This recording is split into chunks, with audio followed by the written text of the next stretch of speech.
நமது பண்ணையில் கடினமாக உழைத்துக் கொண்டிருக்கும் அன்பு பச்சை கிளியை பத்திரமாக பார்த்துக் கொள்ளவும். ஏனென்றால் அவன் என் கண்ணுக்குள்ளே திரிகிறான்.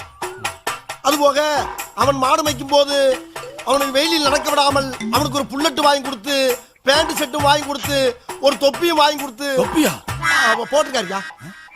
அவனை அவனை அழகு பார்க்குமாறு மிக தாழ்மையுடன் கேட்டுக்கொள்கிறேன். அதுபோக அவனை கயிற்று கட்டில் போட்டு வெளியில் படுக்க விடாமல் ஒரு பஞ்சுமத்தை வாங்கி கொடுத்து அவனுக்கு ரூம்பு போட்டு ஏசி போட்டு தருமாறு கேட்டுக்கொள்கிறேன்.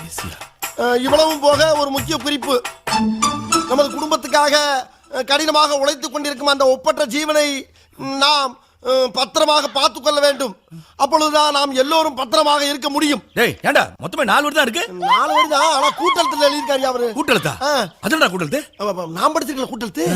அந்த டீச்சர்ட்ட அப்படிதான் எழுதிருப்பாங்க. கேளுங்க. என்ன அப்படி பாக்குறீங்க?